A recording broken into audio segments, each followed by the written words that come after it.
A esclerose lateral amiotrófica, eu acho que é a mais interessante de todas, assim, porque eu tenho uma compreensão da esclerose lateral amiotrófica como a doença que os pacientes desenvolvem, que para mim acaba evoluindo muito rápido. Assim. Eu tive a oportunidade de acompanhar a paciente em domicílio e acompanhar a paciente na clínica de diferentes idades. Né? E eu tive a oportunidade de, acho que talvez a minha primeira grande experiência com o paciente era uma senhora de 81 anos de idade, isso foi lá nos idos dos anos 90, meados de 1990, que ela era uma paciente cadeirante e eu queria que ela caminhasse, e ela tinha condição de caminhar. E eu consegui fazer com que ela caminhasse. Eu me lembro perfeitamente bem de ela ter ido numa consulta médica na cadeira de rodas, e aí quando a irmã que levou me contou, assim, o médico abriu a porta e escancarou a porta para ela entrar com a cadeira de rodas. E tomou surpresa quando a irmã pegou ela na mão e entrou com ela caminhando. E ele ficou olhando, porque ela já tinha uns 3 anos de evolução e ela já usava a cadeira de rodas há 1 ano. Né? Então, assim, a esclerose, para mim, a esclerose lateral amiotrófica, ela é uma doença que tem uma evolução que para mim é muito rápida, certo? Em que a gente enxerga a deterioração da estrutura muscular. Tá? É o que vocês estão vendo na imagem. Né? Então, assim, esse ombro e essa escápula, que, enfim, numa expressão um tanto quanto indelicada, assim, essa pele e osso, né? É a miatrofia, né? É a perda do trofismo muscular completo. E acontece muito rapidamente. E aí acontece ao ponto do paciente não conseguir mais agir contra a gravidade. Só que para isso acontecer ainda passa pelas fases em que a espasticidade vai interferir, porque tem mudança, né? Em função de que é uma alteração do neuromotor primeiro, né? Está relacionado com a medula, né, e com o tronco encefálico. Então, assim, esses pacientes acabam tendo uma das mais graves, na minha compreensão, um dos mais graves comprometimentos, porque tem exatamente o que também vocês estão vendo na imagem à esquerda aqui, que é a denervação. Está até marcado ali com a flechinha em preto. Vocês estão vendo a demarcação ali, eu estou apontando exatamente onde não há a conexão entre a fibra nervosa e o músculo, ou seja, não tem placa motora atuante. Né? E aí a informação não chega, e em função disso o músculo vai perdendo a capacidade de contração. E se ele vai perdendo a capacidade de contração, ele evolui para a imagem que vocês, ele evolui para aquela condição ali de massa muscular muito reduzida, ou quase nada de massa muscular. É um paciente difícil de atender, é um paciente, ele requer um raciocínio muito rápido, né, da gente. E por que ele requer isso? Por causa das manifestações clínicas da doença. Tá?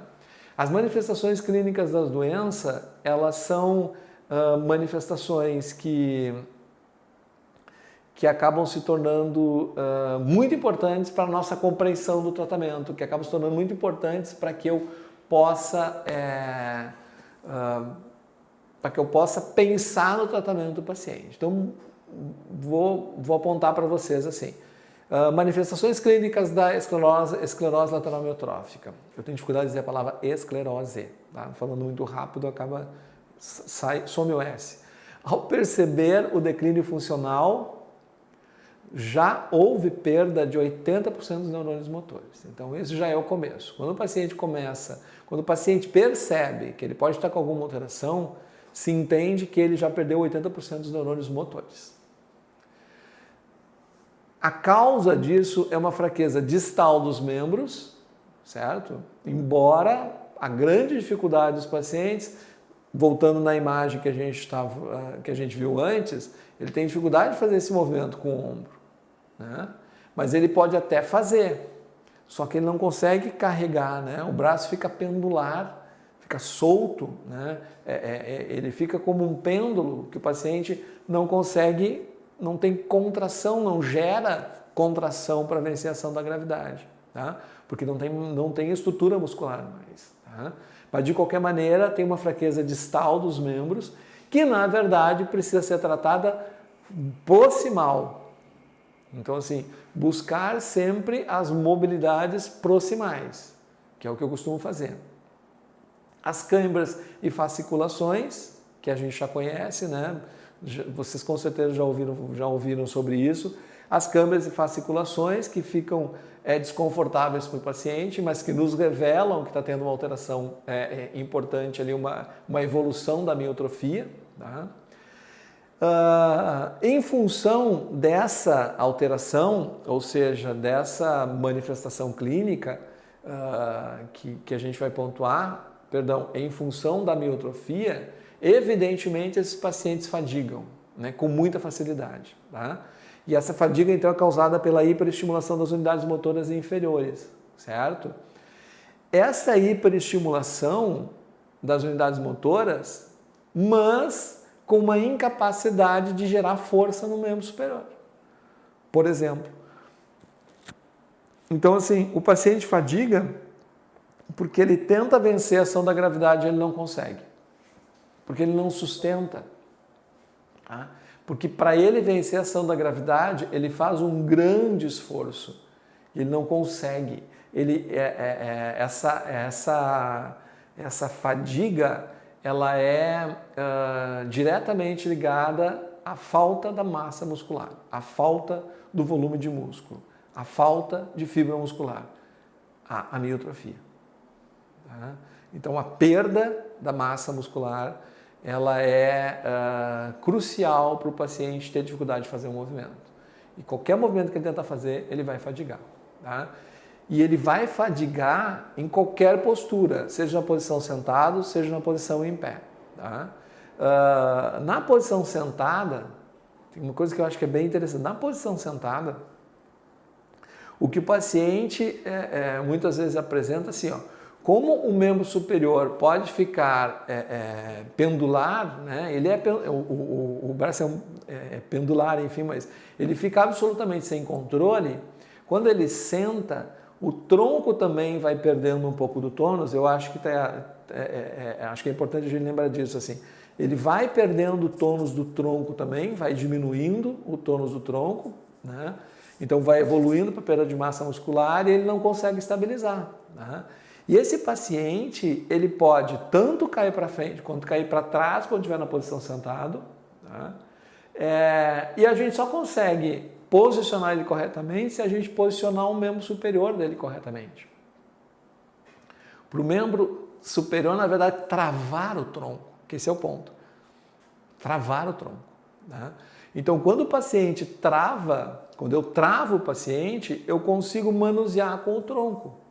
Eu consigo buscar minimamente uma contração. E é isso que eu busco fazer com os pacientes. Tá? Só que a gente tem que fazer isso comedidamente. Quanto mais a gente colocar o paciente sentado numa sessão, mais rápido ele vai fadigar. Tá? Então, é um trabalho que eu posso fazer com o paciente deitado, posso fazer com o paciente em decúbitos, certo? Dorsal e lateral, principalmente. Posso usar alguns recursos, como rolo, por exemplo, né, para tentar fazer com que ele vença a ação da gravidade.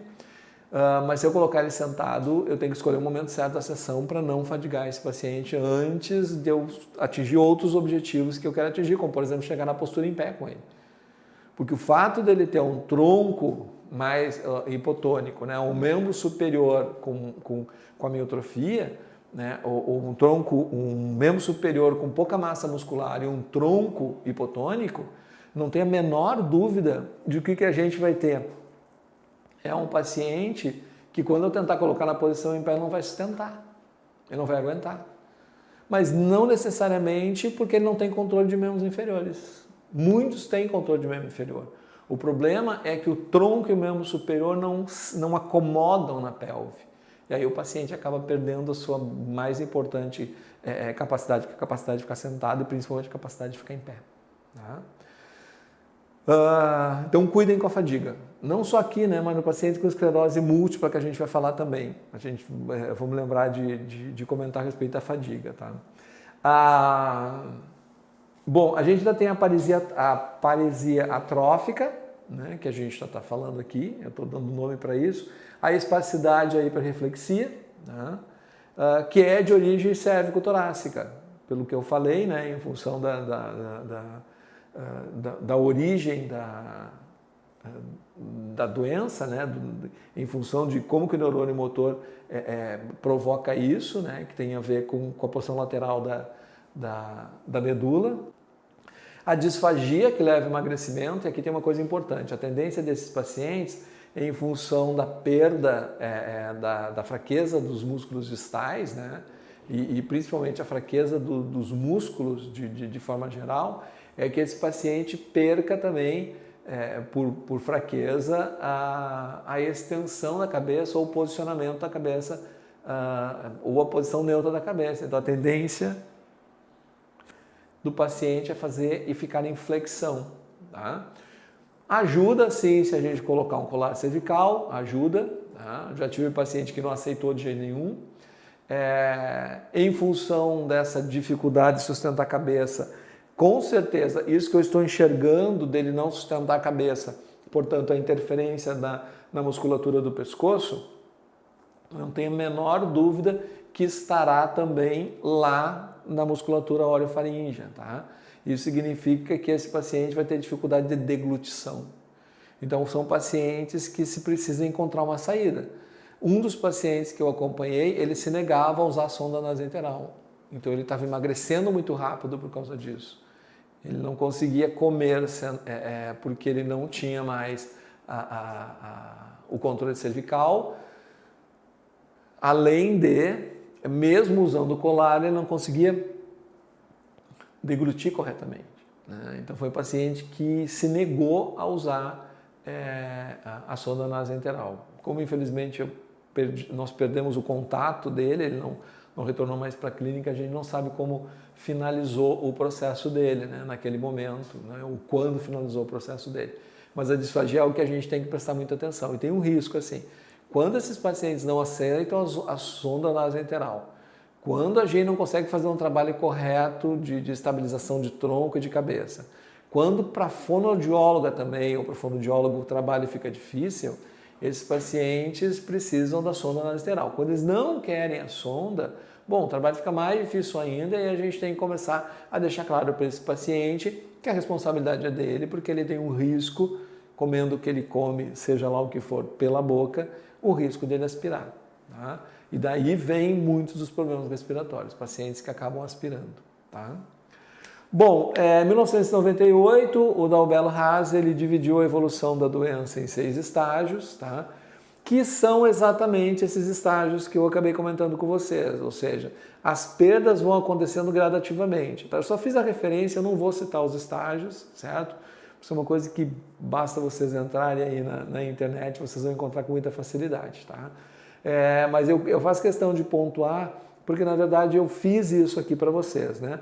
Essa fraqueza, essas câimbras, a fadiga, né? A presença da espasticidade da hiperreflexia, os problemas respiratórios decorrentes de tudo isso, a disfagia que leva ao emagrecimento, então já é um processo de evolução. Claro que o final disso é um paciente acamado, dependente de cadeira de rodas, enfim, um estado comatoso.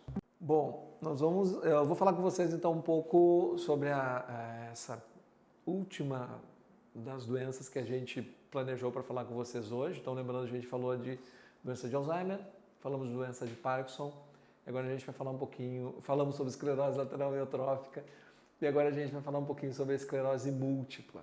Tá? Que eu entendo, assim, a esclerose múltipla, ela é uma doença que acabou popular nesses últimos anos, né, em função de ter sido uma doença diagnosticada em pessoas famosas, enfim. Mas a esclerose múltipla é uma doença que tem, digamos assim, metade do número de casos no Brasil do que na Europa, né? Então, se na Europa lá são 60 casos num determinado período, no Brasil só é 30, né? Mas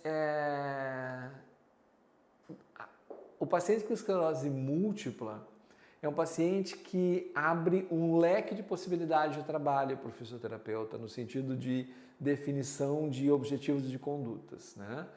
Principalmente porque a gente consegue ver, né? Todo mundo sabe aqui, vocês sabem que a esclerose múltipla nada mais é do que uma doença cuja bainha de mielina, de maneira autoimune, começa a se destruir.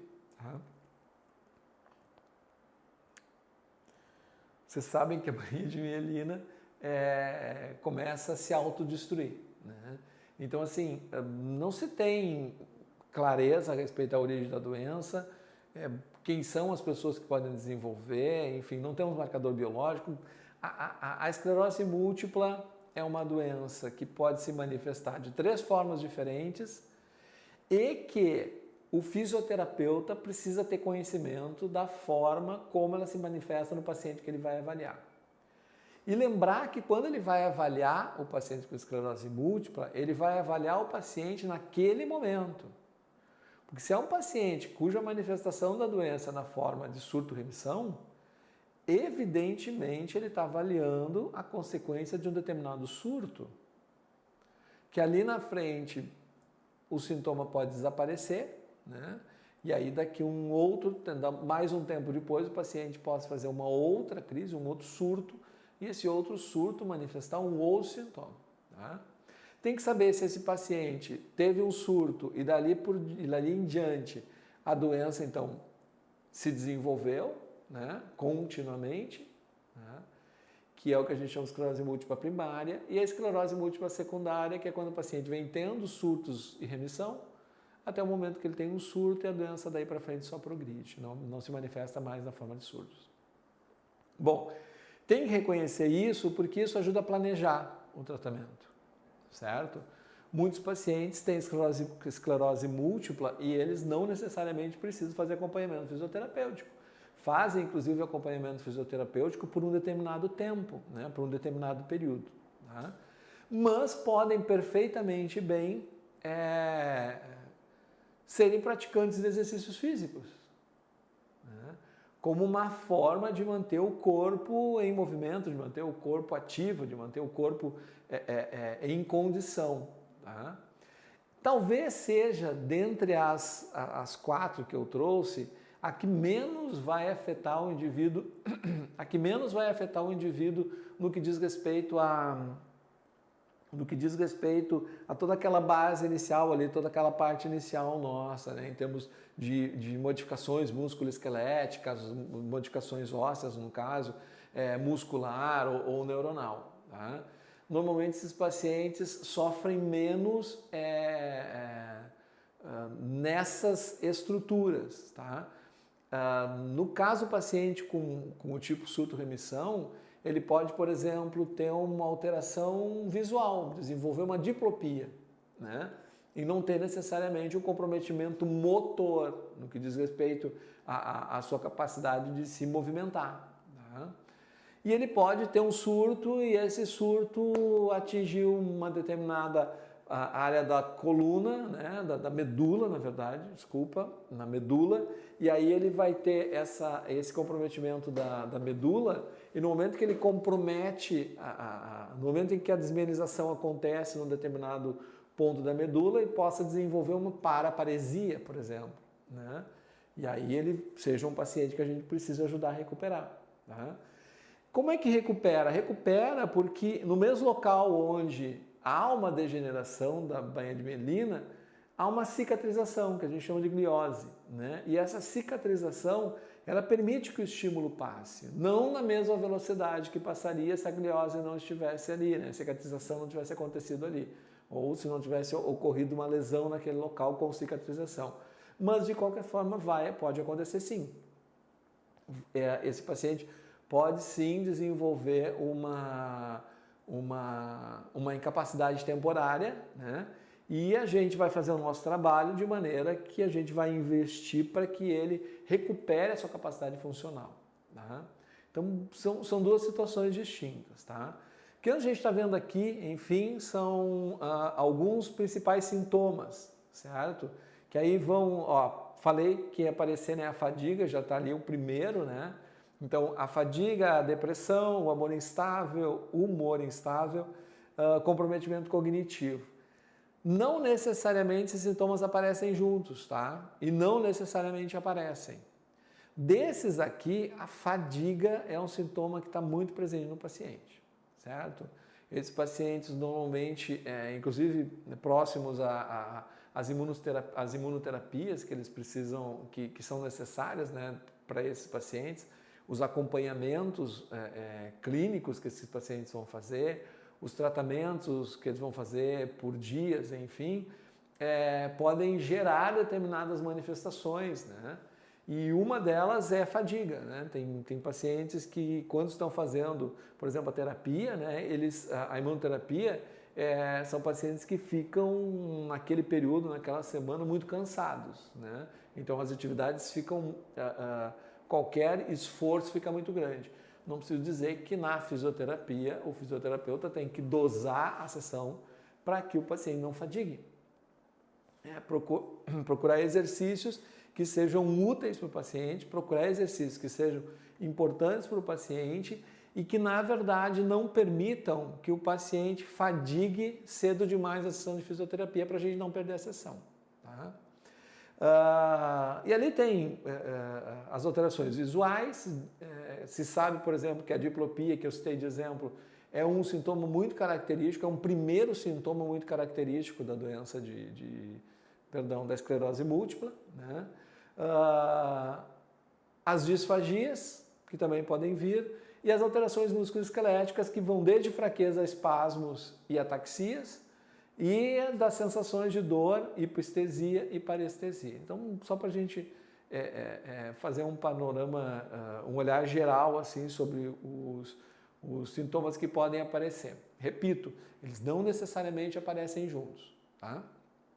Eles podem aparecer em manifestações diferentes, em períodos diferentes. Quando eu vou atender, quando eu vou tratar esse paciente, eu preciso tomar todo o cuidado de avaliar esse paciente corretamente, ver qual é a necessidade dele. Tá? Já tive a experiência de acompanhar esse paciente junto com o terapeuta ocupacional e acho que funciona extremamente bem, porque dependendo do grau de comprometimento do paciente, principalmente se esse paciente já tem um comprometimento cognitivo, é muito interessante que ele possa fazer um acompanhamento de maneira que ele melhore a sua capacidade de memória. Né? Alguns pacientes, à medida que os surtos vão acontecendo, podem também ir perdendo a memória. A memória pode ir reduzindo. Né? Então, é um trabalho que pode ser feito por outros profissionais enquanto a gente trabalha na recuperação da capacidade funcional desses pacientes. Tá? É preciso que a gente distinga, né?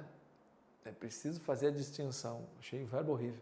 É preciso que a gente faça a distinção entre, principalmente a distinção entre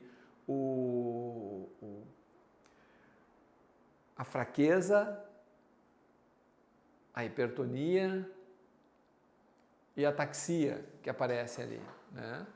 Porque essas alterações elas vão aparecer conforme o local da lesão. Normalmente as ataxias elas vêm quando o processo de desmielinização ocorreu próximo ao cerebelo ou nas vias cerebelares. Aí o paciente vai apresentar ataxia. Tá? Se o paciente não teve lesão nesses locais, ele não vai necessariamente apresentar ataxia. Então, ser pontual é muito importante na avaliação do paciente com esclerose múltipla. Tá? Por quê? Porque a gente vai avaliar o que o paciente tem naquele momento e observar. Porque ele pode, num outro momento, apresentar outro sintoma. e num outro momento apresentar outro sintoma, e num outro momento outro sintoma, e por aí vai.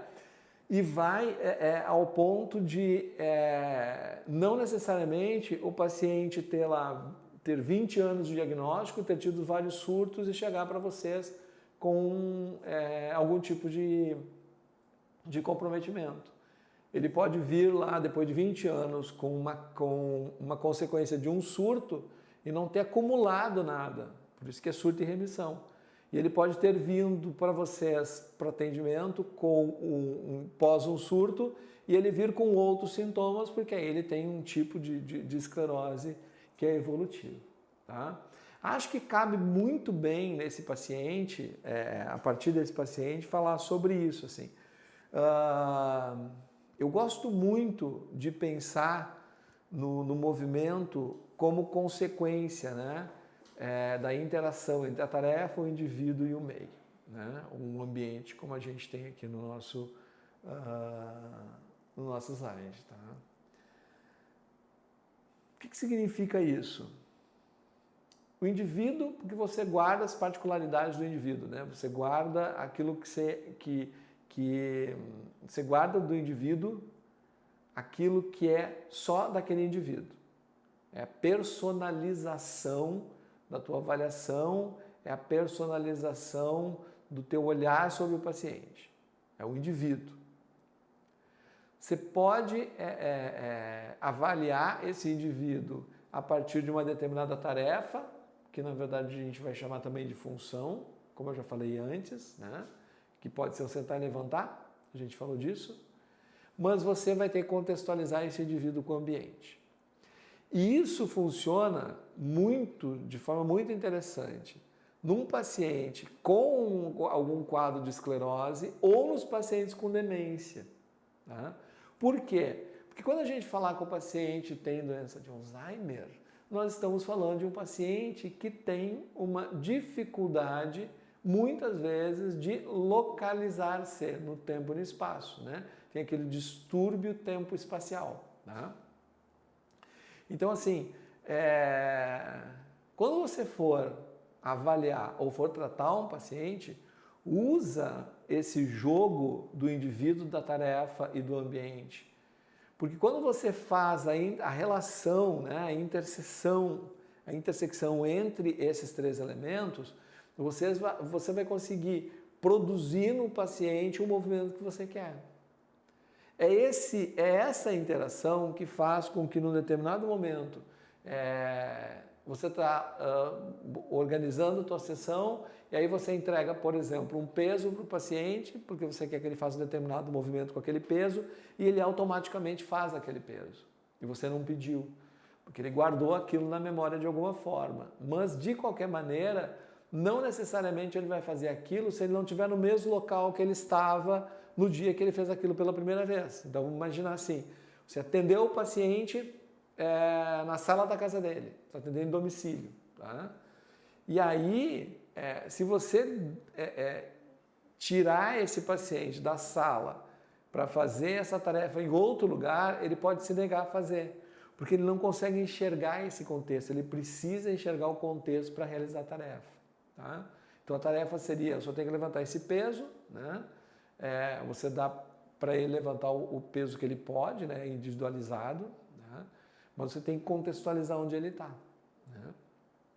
E normalmente esses pacientes, como tem essa disfunção, eles podem não realizar a tarefa porque eles não sabem onde eles estão, certo? Quando eu falei do paciente com esclerose múltipla, voltando agora então, quando eu falei no paciente com esclerose múltipla, do porquê que eu gosto dessa interação, eu estou falando justamente da importância desse trabalho multiprofissional com esse paciente ou multidisciplinar com esse paciente. Porque esse trabalho multidisciplinar, vamos imaginar que ele esteja fazendo um acompanhamento de terapia ocupacional, tá? Que é algo que eu entendo como necessário para esses pacientes, como eu acho que também é importante para paciente, importante e necessário para pacientes com demência, principalmente o Alzheimer, mas vamos imaginar que para poder para poder fazer as tarefas da terapia ocupacional, é uma compreensão que eu tenho disso, tem que se criar um ambiente para essa tarefa ser realizada. Né? Você cria a forma como você quer que essa tarefa seja realizada. Esse criar a forma é o contexto, né, que a tarefa está. Então, contextualiza essa tarefa para que ela possa ser executada, certo? E eu acho que guardada as proporções, enfim, em termos de comprometimento cognitivo, né, que num paciente com demência é maior do que num paciente com algum tipo de esclerose, trabalhar com a questão da tarefa, trabalhar focado no ambiente, torna muito mais fácil para o paciente a realização da tarefa. E eu acho que isso serve para qualquer paciente de qualquer maneira, né? Vamos imaginar que a gente esteja atendendo um paciente na UTI, você tem um ambiente de tarefa, né? Se o paciente está lúcido, ele se enxerga de alguma forma dentro de uma UTI, certo? Como ele vai se enxergar de uma outra forma quando ele estiver na unidade de internação, nos andares do hospital, como ele vai enxergar diferente quando ele estiver na clínica de fisioterapia, como ele vai enxergar diferente quando ele estiver sendo atendido em casa, tá? Então dá para fazer essa contextualização, tá? Eu tenho trabalhado, na minha experiência mais recente com a esclerose múltipla, eu tenho trabalhado muito focado nessa questão da tarefa, da individualização, da tarefa e do ambiente, né? É um paciente que eu comecei a atender usando muito a prática do conceito, muito a prática do conceito Bobat, né? Porque é um paciente que tinha ele tem uma hemiparesia esquerda em função de que ele também teve um acidente vascular, né? Ele toma medicações relativamente importantes para a esclerose, mas é uma pessoa completamente independente, né? E nós evoluímos no trabalho com ele de maneira assim, que eu saí daquela cinesioterapia clássica, que foi extremamente importante para o que ele queria desenvolver dentro da vida dele, dentro das rotinas dele, né? Na verdade, nós estamos falando de uma pessoa que é um pianista, né? E que não estava tocando piano há muitos anos, tá? De alguém que dirigia e que estava com o hábito de dirigir só com a mão direita, porque ele não conseguia usar direito, não conseguia usar com eficácia a mão esquerda, né? E a gente trabalhou muito com a condição dele com a cinesioterapia, né, funcional e clássica, enfim, para a gente melhorar a capacidade funcional dele. E aí, quando ele me mostrou, não era objetivo, mas acabou que felizmente se chegou a isso, para a alegria dele, assim, quando ele me chamou para me mostrar que ele estava conseguindo tocar no piano, ali eu comecei a pensar que eu podia ir além daquilo que a gente estava fazendo. E aí nós fizemos um mini estúdio funcional na casa dele, onde ele mesmo comprou alguns aparelhos e a gente começou a trabalhar com circuitos de funcional em casa, né? E aí mudou completamente a relação dele com o corpo dele. Mudou completamente as reações de retificação e equilíbrio dele, ficaram muito mais presentes no corpo dele. Ele melhorou a relação de segurança com o corpo dele. Eu estou falando de um paciente que tinha dificuldade para subir 5 degraus de escada e que passou a fazer isso com muita tranquilidade. Então, assim, coloquei no trabalho com ele muito das rotinas do funcional, tá? Com os pesos, com as cargas, com os recursos que a gente tem, com os materiais que se tem para trabalho de funcional. E isso veio em função de poder olhar para o paciente e entender que ele conseguiria fazer aquilo ali, né? E sair do local onde a gente fazia a sessão de fisioterapia dele, tá? E cair dentro de uma sala, dentro da casa dele, imensa, onde eu poderia montar o circuito ou distribuir os recursos e fazer um planejamento de treino para ele. Então, assim, nós saímos de uma sessão de fisioterapia para treinos 2 vezes por semana, que fizeram com que ele tivesse uma mudança completa de percepção do corpo e, inclusive, me contando que foi dirigir e se deu por conta um dia que estava dirigindo com as 2 mãos na direção, né?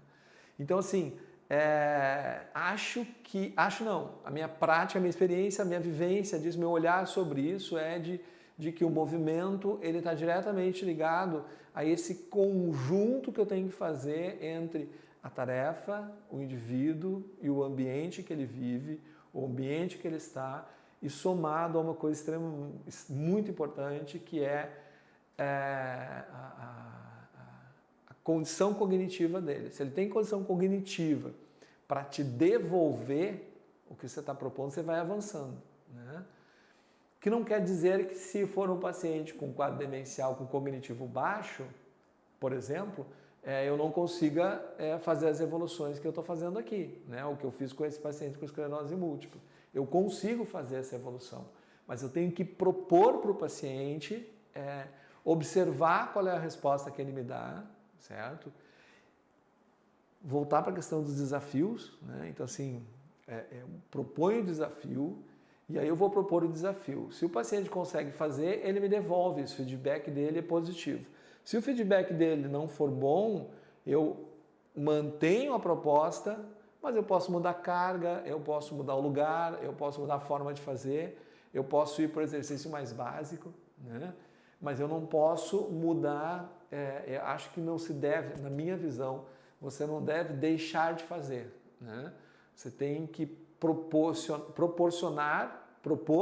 e proporcionar para o paciente que ele faça dentro da condição dele. Então, você ajusta para que ele realize. Para mim, o final do que eu estou propondo para o paciente, no final ele tem que executar. O final é a execução, certo? Vou repetir. Se ele não consegue fazer com uma carga de 20, que ele faça com a carga de 14. Se ele não consegue fazer com a carga de 10, que ele faça com a de 5. Mas ele precisa fazer. Tá? Porque ele só vai chegar na carga de 10 se ele fizer com a de 5. Tá? Bom, acho que a última parte, né? A gente está finalizando, então, que para mim é o mais importante de tudo isso. Isso passa pelas imagens que vocês viram das minhas pacientes ali mais idosas, isso passa pelo trabalho com pacientes com esclerose, que para mim é fundamental. Trabalhe com foco na extensão. Essa para mim é a regra fundamental, básica, né? Que é focada no controle postural. Controle postural só existe controle postural se você trabalhar a extensão com o paciente, tá? Não está repetido extensão à toa ali. Olhe para isso assim.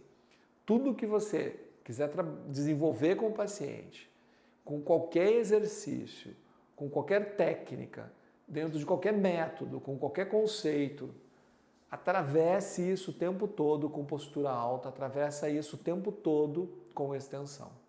O corpo se movimenta para cima. Quanto mais o corpo estiver ereto, mais ele é funcional. Ninguém é funcional em flexão, a menos que haja uma exigência e treino para isso. Nosso corpo foi feito para que a gente realize flexão e extensão.